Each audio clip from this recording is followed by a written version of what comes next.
بسم الله الرحمن الرحيم السلام عليكم ورحمة الله وبركاته الحمد لله رب العالمين الملك الحق المبين أشهد أن لا إله إلا الله وأن محمدا عبده ورسوله اللهم فصل وسلم وبارك على نبينا وحبيبنا محمد وعلى آله وأصحابه وأزواجه وذريته ومن تبعهم بإحسان إلى يوم الدين أما بعد. Bapak Ibu yang dirahmati Allah, kita bersyukur kepada Allah. Siang hari ini Allah mudahkan kita kembali untuk hadir di majelis ilmu. Semoga menjadi amal soleh yang diterima Allah SWT. Dalam agama ini, ilmu ini memang ditempatkan di awal. Bahkan Imam Bukhari menyebut di kitabnya menggunakan judul Al-Ilmu Qoblal Amal, ilmu sebelum amal. Jadi amal itu wajib, dakwah juga wajib. Tapi sebelum amal, sebelum dakwah namanya ilmu. Jadi oleh karena itu tiga prosesnya berjalan baik. Sementara kita sudah wajib beramal, karena sudah balik, berarti tuntutan ilmu semakin wajib. Dulu mungkin sebelum balik, tuntutan ilmu sebagai persiapan. Kalau sekarang, tuntutan ilmu sebagai perbaikan. Apa yang sudah kita kerjakan harus diperbaiki lewat ilmu yang kita pelajari. Kita masih dengan materi tafkir islami, berpikir islami. Judulnya memahami mazhab. Itu ya, di share di screen. Ini salah satu istilah yang sangat populer dalam studi Islam dan akhir-akhir ini memang menjadi perbincangan, terutama sejak abad kebangkitan Islam. Jadi ada istilah namanya abad kebangkitan Islam itu 1900, abad ke-20 awal. Karena banyak negara Islam hampir semua dijajah di abad ke-19 itu. Maka di awal abad 20 bangkitlah para tokoh muslim. Di seluruh dunia itu hampir tuh berbarengan tuh. Mungkin kayak ada menyepakati gitu kali ya. Karena di Indonesia lahir Jamiat Khair 1901 ya atau berapa ya. Serikat Dagang, terus Serikat Islam, terus Muhammadiyah, terus NO, Al-Irsyad, persis ada Ikhwanul Muslimin, agak akhir 1928, terus Maududi, Pakistan, dan di mana-mana lah. Di Timur Tengah agak beda prosesnya, tapi lahir proses kebangkitan menuju Islam ini dimotori oleh Muhammad bin Abdul Wahhab. Macam-macam lah. Di Malaysia saat itu akhirnya disebut dengan Al-Bi'ats Al-Islami, kebangkitan Islam. Nah, salah satu jargon kebangkitan Islam itu adalah ar-ruju' ilal kitabi was sunnah, kembali ke kitab dan waktu itu pasti salah satu pidato atau dasar yang digunakan adalah pidatonya Umar itu pasti. Ya ma'asyaral muslimina kuntum qaumun adilla fa'azzakumullahu bi hadzal kitab fi riwayah fi hadzal din. Hai kaum muslimin, Allah dulu kalian adalah orang-orang yang hina, Allah muliakan dengan kitab ini. Beriwayat Allah muliakan dengan agama ini, maka barang siapa yang mencari kemuliaan dari selain kitab ini, agama ini, maka Allah akan hinakan. Seluruh arus kembali ke Islam ini kuat, yakni kembali ke Quran dan yang kemudian disebut dengan gerakan Puritanisme, gerakan Puritan, Piurit. Pernah dengar namanya air Piurit kan? Air yang bersih, murni.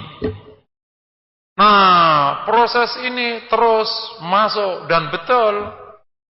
Salah satu korbannya tasawuf yang dianggap banyak khurafah bid'ah, akhirnya dikaji ulang, lahir ilmu tazkiyatun nafas itu namanya itu. Itu dari situ awalnya. Khurafat bebas. Kemudian akidah, wah apalagi di sini ada Muhammadiyah persis ya. Keras, pokoknya harus Murni, nggak boleh syirik, nggak boleh bid'ah, nggak boleh khurafat. Di banyak negara Muslim benar kembali ke agamanya, dan akhirnya dengan izin Allah 1950-an itu merdeka. Dan betul bahwa kembalinya Muslim ke agama adalah dasar mereka memberontak penjajah. Itu kesimpulan Belanda. Gitu. Dan itu kesimpulan itu jauh sebelum 1900 waktu perang Diponegoro. Perang Diponegoro itu menurut Belanda motivasinya bukan kuburannya dipindahin, itu bukan, itu siapa itu menurut sejarah itu. Motivasinya emang Islam. Gitu. Dan Diponegoro menggunakan simbol Islam kan sebagai perlawanan, pakai jubah. Meskipun ada perbincangan nih, sebenarnya Diponegoro nggak pakai jubah tuh. Dia pakai kebangsaan Mataram, pakai. Tapi ya itu perbincangan di kalangan sejarah lah, kita yang ada aja dulu lah.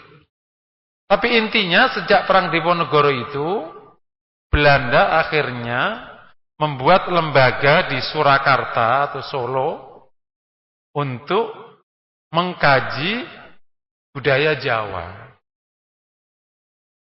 Nah, lahirlah banyak mitos tuh. Salah satunya itu yang sekarang berkembang itu sejak itu. Ya, salah satu, tapi ini masih debatable. Salah satu yang berkembang adalah mitos penguasa Laut Selatan. Itu dari studi di Belanda setelah Diponegoro kalah itu, untuk menjauhkan masyarakat Jawa dari Islam. Intinya pokoknya itu clear, Belanda memahami sumber perlawanan itu Islam. Ketemu di Jawa, ketemu di Padri, ketemu di Aceh, ketemu di Hasanuddin, itu kan dorongannya Islam semua lah. Iya. Nah, salah satu isu yang cukup berkembang sejak itu, akhirnya pertanyaan, padahal sebelum ada isu kembali ke Islam, orang beragama ya pakai mazhab. Ya namanya, pasti waktu itu apalagi terkenal, di Mekah itu sampai ada sholat itu 4 kali. Sholat mazhab Syafi'i, gitu. Sebelum disatukan oleh Muhammad bin Abdul Wahab. Nah, masa sholat jadi panjang cerita begini? Karena mazhab zaman itu udah kayak agama, bahkan sampai di satu masa orang mazhab Syafi'iyah itu nggak boleh nikah sama mazhab Hanafiyah gitu. Udah kayak agama aja, saking kuatnya. Kayak antum di sinilah, ormas udah kayak agama kan, jadi nggak usah jelekin orang dulu, antum juga kayak gitu. Coba, yang ormasnya beda mau nikah nggak? Nggak mau nikah sampai sekarang juga nggak mau. Wih, lu ormasnya beda gitu.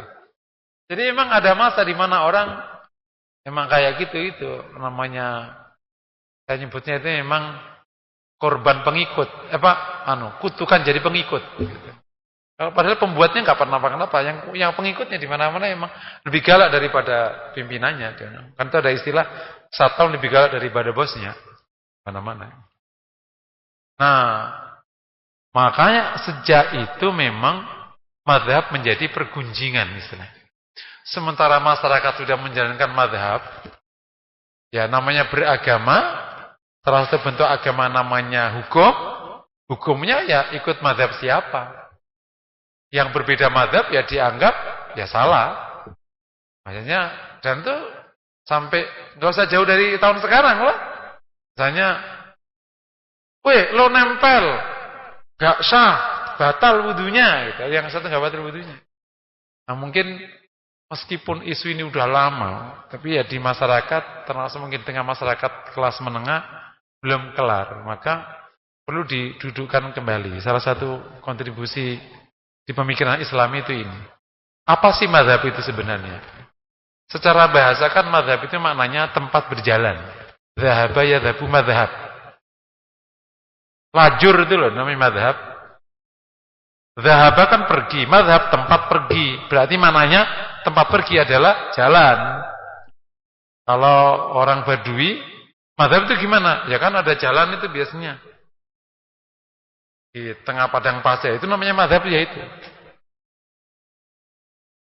Nah, mazhab secara istilah yang ada di dalam Studi Islam itu adalah kumpulan pandangan ulama tentang hukum Islam. Meskipun aslinya kumpulan pandangan tidak khusus tentang hukum Islam, bisa tentang masalah akidah, bisa tentang masalah etika, dan lain-lain. Tapi secara praktek, istilah mazhab lebih banyak digunakan pandangan tentang hukum. Karena kalau pandangan tentang akidah, akhirnya namanya firqah, golongan. Tidak pakai mazhab istilahnya. Dan pandangan tentang etika nggak jarang digunakan karena jarang ada pandangan yang berbeda. Jadi kalau di bab etika jarang ada mazhab. Paling kita nyebutnya qaul, perkataan banyak. Qaul Naqsyabandi, qaulnya Syadzili, aqwalnya siapa, nggak sampai disebut dengan mazhabnya. Bisa dipahami ya kira-kira ya. Jadi mazhab itu bukan agama. Bukan pula dasar hukum. Dia merupakan pandangan hukum. Sampai poin insyaallah bisa disepakati ya, bisa dipahami ya. Jangan meletakkan melebihi batasnya, jangan juga di bawah batasnya. Jadi merupakan pandangan para ulama tentang hukum Islam. Nah, mungkin pertanyaan kritisnya, kenapa harus ada pandangan ulama? Nah, bagi yang mengusung kembali ke Quran dan Sunnah, pertanyaan ini pasti menjadi penting. Kenapa harus pakai pandangan? Bukankah cukup bagi kita Quran dan Sunnah? Siap ya? Ini menarik nih. Ulang lagi. Kenapa harus pakai pandangan para ulama dalam beragama? Bukankah kita cukup Quran dan Sunnah? Jawabannya emang cukup Quran dan Sunnah. Siapa suruh lo pakai pandangan? Jawabannya saya gitu. Loh, kenapa Ustaz? Ya gara-gara lo geblek, makanya butuh pandangan. Gitu. Kalau mau dibuat guyonannya gitu. Gitu. Aslinya ya nggak perlu pandangan. Ya karena lo aja emang pada nggak ngerti, jadi akhirnya kasih pandangan. Coba kalau lo ngerti, ya nggak usah pandangan siapa? Ya pandangan lo lah. Gitu. Makanya para sahabat nggak perlu pandangan Syafi'i. Kenapa coba? Ya kan duluan sahabat. Gitu. Abu Bakar perlu pandangan orang nggak? Nah, kan dia punya pandangan. Ya gara-gara banyak case, tidak semua orang paham, maka perlu dikasih pandangan orang yang. Nah ini yang menarik. Kenapa para ulama gak mengkoptasi pandangannya sebagai satu-satunya pemahaman atas ayat atau Quran? Itulah kerendahan hatinya. Nah, kayak orang sekarang belum juga benar udah ngaku mengkoptasi. Belum juga benar pandangannya, koptasi terhadap ayat. Itulah kerendahan hati para ulama. Ayat ini maknanya begini, menurutku. Silakan aja kalau punya pandangan yang lain. Itulah tradisi para ulama, nggak mengkoptasi kebenaran. Karena memang ruangnya terbuka, tidak koptatif. Bisa dipahami kira-kira. Contoh kasus tuh begini, contoh kasus. Ini yang namanya butuh pandangan tuh begini, gak usah jauh-jauh. Gak usah sampai menyeberang ke zaman tabi'in lah. Ini awal ceritanya pandangan itu muncul begini ceritanya. Rasul wafat, sip ya. Ini Rasul wafat. Lahirlah kasus yang sangat terkenal. Anda pernah ceritain di sini. Rasul wafat. Terus tibalah kewajiban memandikan jenazah kan? Para Ustaz mengatakan kita akan mandikan gimana? Ya udah kita mandikan. Begitu sudah dipangku sama Ali bin Abi Thalib, Fadl di tengah, satu lagi adiknya namanya Kedam atau siapa? Kau lupa, pokoknya Qaf lah namanya gitu. Ini anaknya Abbas 2, anaknya Abu Thalib 1. Pada waktu sudah mau menyiram, kata yang menikah, anujarridu Rasulullahi kama nujarridu mautana. Apakah kita akan membuka baju Nabi sebagaimana kita membuka baju orang yang mati di antara kami? Gak mungkin kan? Tapi yang kita tahu, ya namanya jenazah dibuka bajunya. Tapi ada semacam kewibawaan dan rasa hormat yang tinggi yang nggak mungkin melepas baju. Terus gimana ayo penetapannya? Ini muncul pandangan namanya. Kenapa? Karena kematian Nabi belum pernah terjadi sebelum Nabi mati. Enggak. Lah Nabi kan yang sekali-kalinya itu, belum mati sebelumnya. Dan Rasul tidak ngasih nas khusus tentang cara memandikan jenazah seorang Nabi. Itu masalahnya. Kita nuduh, wah Rasul agak, lo kafir kalau nuduh, wah Rasul nggak lengkap nih hadisnya. Itu makanya pandangan ini semakin menguatkan lengkapnya sunnah. Ya kalau kesimpulannya Rasul nggak lengkap, itu kafir lah. Jangan main-main itu justru para ulama itu menguatkan lengkapnya Rasulullah. Terus gimana? Allah Taala takdirkan Ali bin Abi Thalib mimpi, dan mimpinya itu dapat ilham untuk menyiram Rasul dalam pakaiannya. Ya udah disampaikan ke para sahabat. Masih ada Abu Bakar, semua masih ada di situ. Kami mimpi untuk Rasul disiram aja, tidak usah dibuka bajunya. Sudah sepakat. Itu namanya pandangan atau hadis namanya? Apa namanya itu? Itu pertama kali lahir pandangan itu. Tapi untuk tindakan ini tidak disebut pandangan Ali bin Abi Thalib, disebut ijma' sahabat untuk memandikan Nabi tanpa dibuka bajunya. Itu namanya ijma'. Karena sahabat kumpul di situ semua, dan Rasul sudah ngasih garansi, mastama ummati ala, ya, umatku tidak akan sepakat atas kesesatan. Khusus kasus ini udah Nabi gitu aja. Dasarnya mimpi, tapi bukan mimpi jadi dasar hukum, karena nggak bisa dasar hukum kan? Ijma. Itu muncul pandangan pertama. Lahir kasus kedua. Jadi siapa yang nerusin Rasulullah? Pandangan nggak tuh? Saat Ibn Ubadah dipimpin, kata Umar, terus gimana kalau akhirnya Abu Bakar? Terjadilah pandangan.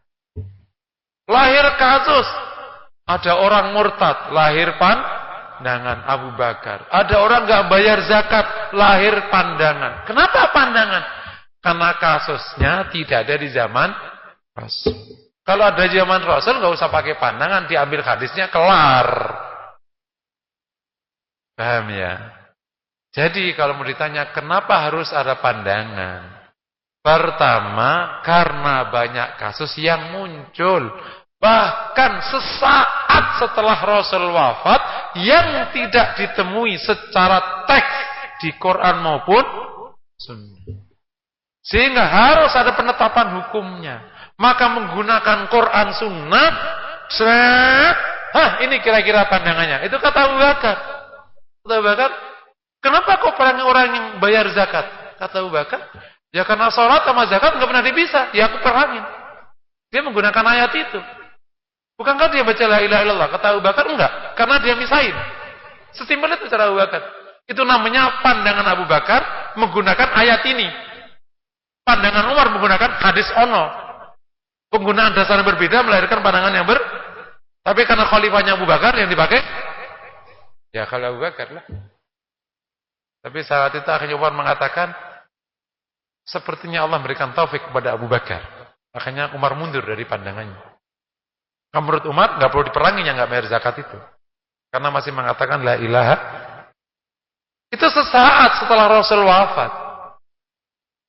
Ini berarti kalau kita menggunakan pendekatan ideologi, kalau Allah inginkan semua kasus yang menimpa umat Rasul sampai nanti kiamat itu ada di sunnah, Rasul udah kasih tahu sebelumnya.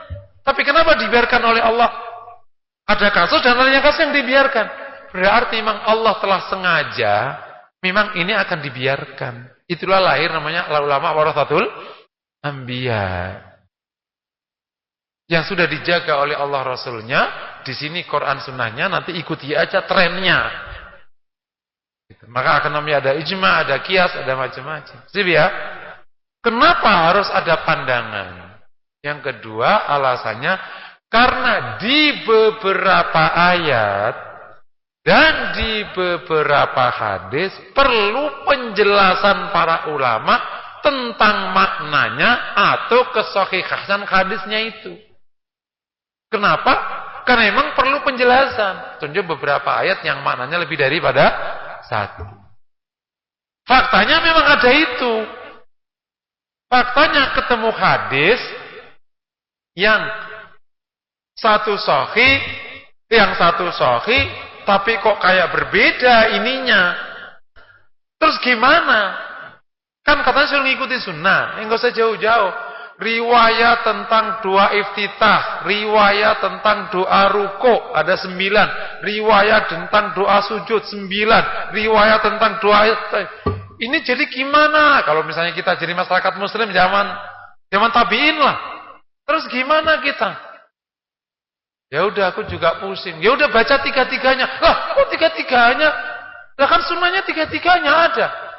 Makalah mulai dikecil. Oh, berarti dipilih ini yang paling sahih, pakai ini. Enggak, ini tetap sahih. Berarti boleh dua-duanya. Boleh enggak digabung? Enggak ada riwayat digabung, tapi ya silakan. Panjang itu namanya pandangan. Paham ya? Jadi ada beberapa di Quran makna lebih satu. Apalagi masuk ke hadis. Masya Allah. Masuk ke hadis, riwayat satu sama yang lain sama-sama sahih. Terus gimana? Itulah salah satu kasus yang sampai sekarang antum sampai sekarang nggak pernah mau ngalah salah satunya itu loh. Tentang Rasul menggerakkan jarinya. Itu kan itu butuh pandangan nggak kira-kira? Kalau para ulama nggak ngasih pandangan kira-kira berantem nggak tuh para itu? Hadis sahih dua-duanya itu Rasulullah SAW. Saya melihat Nabi yuharriku usbahi. Nabi menggerakkan jarinya. Riwayat Abu Hurairah kalau nggak salah. Pokoknya Ibnu Abbas apa Jabir. 3 sahabat dulu salah satunya. Saya melihat Nabi tidak menggerakkan. Kata Syekh Al-Albani di kitab Sifat Salat Nabi, dua-duanya sahih. Tapi Syekh Al-Albani lebih memilih yang lebih sahih yang menggerakkan. Karena lebih sahih. Tapi jauh sebelum Syekh Al-Albani kan abad sekarang. Masa nggak berkesempatan ketemu aja. Tapi kan sezaman saya, waktu saya di Madinah. Beliau udah pindah dari Madinah. Tapi jauh sebelum Syekh Al-Albani. Berarti kan ada 15 abad sebelum Syekh Al-Albani, 14 abad. Zaman para tabi'in. Ini sudah dibahas panjang cerita. Dan misalnya Imam Ahmad, dua-duanya dipakai. Tidak menggugurkan salah satunya. Itu namanya pandangan. Ini sama-sama hadis sahih. Yang nggak bisa digugurin lah. Berarti gimana? Oh, berarti gerakinya jarang-jarang. Syafi'i bener jarang-jarang. Tapi kapan gerakinya? Berarti kan sahabat ngeliatin, sahabat nggak ngeliatin kan gitu kira-kira. Cari itu. Nah, ketemulah pendapat Ibnu Abbas. Apa makna gerakin? Kata Ibnu Abbas wal ikhlas. Itu ada ikhlas. Syekh Al-Albani mengatakan gerakin itu mukul setan. Makanya semakin kenceng gerakannya semakin bagus. Ya, enggak apa-apa Syekh Al-Albani silakan aja. Itu namanya pandangan. Makanya antara Syafi'i sama Imam Ahmad itu sama-sama ketemu gerakin tapi jarang. Syafi'i ya cuma digerakin pas syahadah karena kan ikhlas kan. Asyhadu alla ilaha. Imam Ahmad dikata Allah. At-tahiyyatul wa syahawatut thayyibatu lillah. Assalamu alayhi nabi rahmatullah wa barakatuh. Assalamu alayhi nabi wa rahmatullah. Setiap kata Allah itu digerakin. Itu namanya pandangan. Kenapa butuh pandangan? Ya karena begini-begini. Aku nggak butuh pandangan. Ya udah silakan aja pandang sendiri. Gitu kalau kita mau gitu. Enggak salah, boleh. Asal lo bener aja. Ya kan kita terikat sama Quran sama Sunnah. Lo nggak paham, ya urusan lo. Nah karena kita sadar nggak paham, maka ngikuti yang paham. Logikanya simpel aja. Jadi nggak usah dibikin berat masalah madhab ini. Boleh nggak Ustaz aja? Ya silakan aja. Emang yang ditetapkan Quran sama Sunnah. Kalau lo seliru, ya itu ya resiko lo nggak ngerti belagu. Ya silakan aja nanti tanggung jawab sama Allah Taala. Nah, kita kan sadar kita nggak ngerti, kita ikuti yang alim supaya nanti bener. Kalau enggak, emang bubar. Kalau orang nggak ngerti sunnah secara utuh, langsung memahami hadis tentang tata cara sholat, nggak jadi sholat serius. Kalau gampang sekarang sholat yang sekarang kita jalani ini, Itu panjang cerita, detail, debat panjang, semua riwayat digabungin, ketemunya mana yang rukun, mana yang wajib. Kalau keliru ini batal apa enggak? Kalau ini batal apa enggak? Kau pikir gampang aja langsung wawe gitu. Kau pikir kayak orang mau nyari istri kedua, Pak? wawe gitu. Jadi boleh enggak? Boleh. Ini memang bukan agama kan? Tapi ya silakan aja urus sendiri. Aku sih enggak berani. Siapa kita berani-berani buat pandangan. Mendingan ngikutin yang alim-alim. Jelas-jelas kan alimnya pol sak langit. Ya. Yang kedua, yang ketiga, memang di samping ada kasus, di samping ada di Quran maupun sunnah sendiri. Ini kan praktek beragama ini kan prosesnya kan para sahabat dapat dari Rasulullah. Dipraktekinlah sesuai dengan pemahaman sahabat terhadap Rasul. Sip ya. Ketemulah praktek. Yang praktek di Mekah, praktek di Madinah. Sahabat kan nyebar di antara daerah Hijaz itu kan. Nah, kedapatan beberapanya berbeda. Sahabat masing-masing punya dasar bahwa ini ia dapati dari Rasul. Contohnya menarik tentang kunut loh. Aku sholat sama Nabi, ia kunut sampai akhir ayat. Lah kan bener dia ngomongnya. Yang aku nggak pernah lihat Rasul khoyat. Terus gimana coba? Dari sama-sama sahabat mulia. Dari situlah butuh Anda. Jadi gimana? Paham ya? Ini latar belakangnya banyak. Kenapa muncul pandangan? Tapi itu secara global gitu kira-kira. Sehingga kesimpulannya pandangan dalam fikih, dalam hukum ini Islam yang disebut mazhab bukanlah kewajiban, tapi keniscayaan fakta sosial dakwahnya muslim. Kondisi sosial masyarakat muslim mendorong lahirnya ini. Kalau enggak, agama ini malah enggak bisa dipraktekin. Paham ya kira-kira? Jadi bukan kewajiban. Jadi enggak ada kewajiban, hai wajib kau bikin membangun mazhab. Ya enggak ada dasarnya lah. Hai ikut mazhab. Ya enggak ada dasarnya lah. Ikuti ya. Alaikum bisunnati wa sunnah khulafai rasyidin al-mahdiyyin dan seterusnya. Tadi pahami ya? Dia merupakan keniscayaan. Pertanyaan berikutnya. Mazhab itu ngikuti sunnah apa enggak sih sebenarnya? Apa jawabannya? Mazhab itu ngikuti sunnah apa enggak sebenarnya? Apa jawabannya?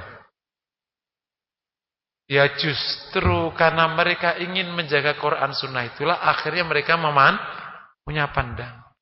Kalau Quran sunnah ini dibiarkan dipandang oleh semua orang, ya malah jadi bubar. Dan pernah kejadian, serius kejadian. Saya tuh kemarin baru ditanya sama jamaah tentang hadis sholat syuruk. Kami dulu waktu di pondok itu nggak punya tradisi sholat syuruk, nggak punya. Karena kan tradisinya di pondok itu habis sholat subuh ngaji, habis itu terus cabut, nggak bisa sholat. Karena apa? Ya karena sudah siang ngajinya. Jadi kalau nggak bisa terlambat sekolah kan. Jadi kami nggak punya tradisi sholat syuruk. Tradisi sholat syuruk itu kita dapati waktu kita di Madinah. Oh, setiap kita sholat terus nunggu orang sholat. Oh iya ada hadis ya kita jalanilah. Insyaallah kita dapati oleh para ulama memang berbeda pandangan. Sebagian mendaifkan, sebagian menghasankan. Syekh Albani menghasankan, Syekh bin Bas menghasankan. Dan itu kita dapati di Madinah orang berkembang, orang menjalankan di masjid, kampus, di masjid. Orang coba ada sholat syuruk kan. Terjadilah yang menjadi tradisi udah bertahun-tahun sampai menimpa ke negara-negara kita juga. Tiba-tiba ada banyak anak muda sekarang. Hadis syuruk itu maudhu. Aku ditanya sama jamaah. Lah, kenapa maudhu? Itu Ustaz, itu fadilahnya gede banget, nggak cocok sama amalnya. Kan cuma ringan amalnya. Masa dapat kayak ibadah umroh tamah. Ini orang, ini pasti nyutau bater gitu. Ngawur banget. Dipikir hadis maudhu itu cara menetapnya kalau ada hadis yang fadilnya kegedean jadinya maudhu. Emang ngukur maudhu itu begitu caranya kayak mbahmu apa gitu. Syekh bin Baz saja menghasankan. Syekh Albani menghasankan sebagai ulama yang paling kritis perkara kayak gitu-gitu itu. Kalau mereka hasan apalagi di atasnya. Nah Hajar kan lebih kokoh, lebih moderat kan. Syekh Albani kan kategorinya itu agak keras terhadap yang kayak gitu-gitu. Jadi kadang ini ada anak-anak yang nggak tahu itu namanya apa. Kayak orang bener nggak bener. Gitu. Tiba-tiba di maudhu aja, ngawur aja gitu. Memaudhukan hadis yang hasan itu bisa, mohon maaf loh, bisa kafir. Nggak main-main. Atau mensesuaikan perkara maudhu. Itu namanya berdusta atas Nabi SAW. Kalau kita bicara ke ideologi loh, nggak main-main. Tapi kadang orang sembarangan aja dianggap atas nama membela sunnah dan seterusnya. Karena kurang ilmu, kegedean semangat. Nah, jadi pertanyaannya, mazhab ngikuti sunnah. Justru karena mazhab itu ingin menjaga Quran sunnah, akhirnya lahirlah pandangan. Supaya pemahaman Quran sunnah itu dijaga. Kalau enggak bubar. Contohnya ini aja. Innas sholata kanat alal mu'minina kitaban mauquta. Sudah pernah saya sampaikan waktu memahami Quran. Salat itu atas orang mukmin sebagai catatan yang di waktu-waktu. Kitaban ini maknanya apa? Kalau kita pakai tekstual sebagai catatan yang di waktu, apa gitu? Loh terus ngapain salat itu catatannya di waktu-waktu? Terus bunyi enggak jadi hukum? Nah, kata kitaban itu maknanya apa? Itulah para ulama akhirnya nanya ke sahabat, nanya ke sini. Oh, kalau ada kata kitaban di Quran itu maknanya diwajibkan. Contohnya, ya ayyuhalladzina amanu kutiba alaikumusiyam. Kitaban mauquta. Dan macam-macam. Nanti ada lagi. Kalau ada kata berita itu maknanya wajib atau enggak wajib? Ini menarik. Misalnya, berita itu kan enggak perintah. Tapi itu maknanya wajib apa enggak wajib? Wallati yurdi'na auladahun. Wa alal. Begini, atas orang yang melahirkan dia menyusui anaknya. Kalau lupa kau itu. Yurdi'na auladahun gitu lah. Ayatnya itu. Mereka menyusui anak-anaknya. Ini berita. Ini bunyinya berita, bukan kewajiban. Pertanyaannya, apakah wanita wajib menyusui atau enggak? Ya enggak wajib, ini berita. Ya wajib.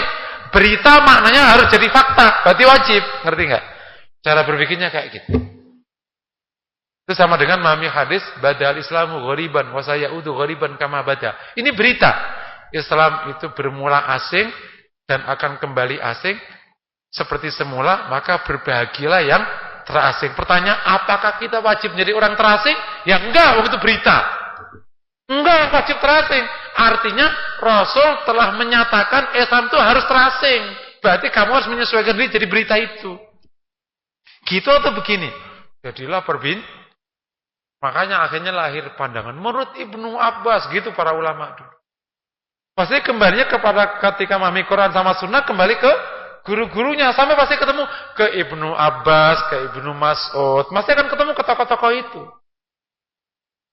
Jadi kalau ditanya, udah ikuti sunnah aja, nggak usah ikut madhab. Kalau pikir madhab itu agama baru apa? Madhab itu justru dalam rangka ngikuti sunnah. Paham ya? Jangan salah paham. Tapi kalau ditanya, apakah kita wajib gini? Enggak. Kenapa? Kita wajib mengikuti Quran, sunnah. Sama aja gini kan. Apakah kita wajib menikah? Enggak. Tapi kalau kamu enggak nikah, kamu kelojotan. Jadi gimana? Ya menikahlah. Kita wajib menjaga diri. Itu yang wajib. Menikah itu cara. Yang wajib kan kita menjaga diri. Makanya ada orang yang enggak boleh nikah. Karena menyakiti orang.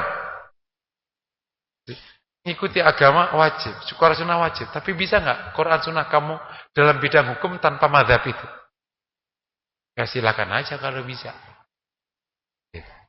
Paham ya?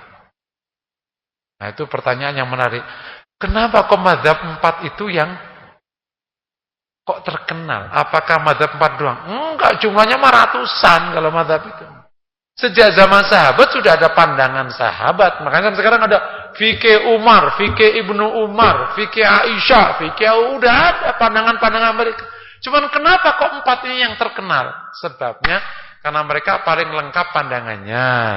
Kedua, mereka paling punya dedikasi murid. Muridnya teratur, terus tercatat. Dan lebih menarik sebenarnya ini analisis terbaru.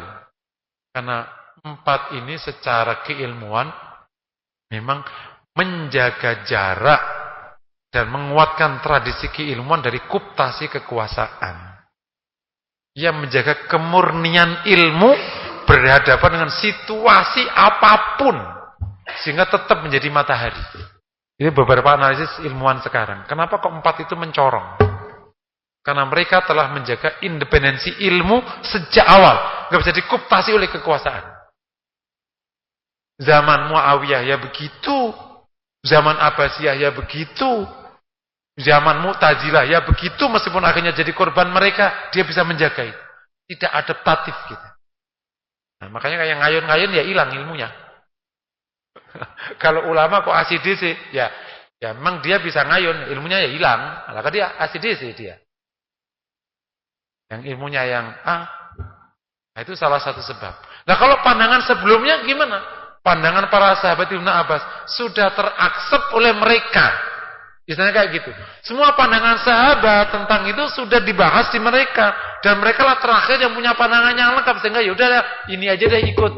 Istilah kalau kita nulis buku pertama dilengkapi oleh yang kedua, yang ketiga, yang paling lengkap yaudah ini aja deh. Yang di atas sudah teraksep sama yang di bawah. Dan mereka tidak menafikan yang di atas. Karena menyebut di tulisannya. Dan tradisi para ulama selalu menghormati yang di atas. Nah, terutama terobosan yang paling jenius adalah ketika Imam Syafi'i menulis kitab Ar-Risalah. Itu luar biasa, dahsyat. Makanya abad itu mujaddidnya adalah Imam Syafi'i. Kenapa kok bukan Imam Malik dan bukan Imam Ahmad? Imam Malik menulis kitab hadis ditulis aja, tapi tidak ada terobosannya. Imam Syafi'i membuat terobosan metodologi memahami Quran Sunnah. Itu keren banget. Kalau nggak ada buku metodologi, bubar nih agama. Seperti yang akhirnya kejadian kayak gini sekarang ini. Nggak pakai metodologi memahami Quran. Quran itu kan teks, Sunnah teks kan. Setelah Rasul sudah wafat. Kalau nggak dipahami ada metodologinya, ya sembarangan aja. Ketemu hadis dijalankan. Dan masih ada hadis yang lain. Terus saya suka memberikan komentar terhadap orang yang begitu ketemu amar ma'ruf nahi munkar langsung dilabrak gitu langsung. Ustaz, jangan langsung digasak aja. Lah, bukankah ada man ra'a minkum munkar falyughayyir biyadihi. Jawaban saya apa? Emang satu-satunya hadis masa amar ma'ruf itu hadis itu? Enggak, ya udah ntar dulu dikumpulin riwayat hadisnya dulu, baru nanti dipahami gimana metodologi amar ma'ruf nahi munkar. Gebrak aja. Emang hadis itu cuma satu doang? Enggak sedikit sekarang itu orang menggunakan hadis baru satu dipakai menyimpulkan. Dalam masih ada puluhan riwayat. Yang kemarin sudah saya bahas memahami sunnah itu. Kumpulkan riwayat. Terus kumpulkan pandangan para sahabat tentang hadis itu. Baru nanti disimpulin. Kalau metodologi nggak dijaga, karena satu bab itu bisa puluhan riwayat. Sama dengan kasus di Quran, satu bab itu kan dibahas di Baqarah, dibahas di Ali Imran, dibahas. Antum menyikapi orang munafik pakai ayat yang mana? Antum menyikapi ahlul kitab pakai ayat yang mana? Ini salah satu yang cara yang kita salah itu. Menyikapi ahlul kitab itu ya bisa menggunakan lantar angkal Yahud, bisa menggunakan ayat yang lain wafikum astagfirullahaladzim itu yang ahli kitab yang bisa menangis. Sebagian mereka juga beriman, dikumpulin. Berarti nanti petanya ahli kitab itu begini. Itu contoh kecil tentang memahami. Dan nanti kalau ada makna bertentangan gimana? Imam Syafi'i bikin buku Risalah yang akhirnya sekarang menjadi ilmu yang luar biasa. Jadi kami ulangi lagi, mazhab itu enggak berat, cuma pandangan para ulama. Tapi ini akan membingkai kita dalam praktek hukum Islam, semoga jadinya benar. Itu ya insyaallah ya. Demikian. Assalamualaikum warahmatullahi wabarakatuh.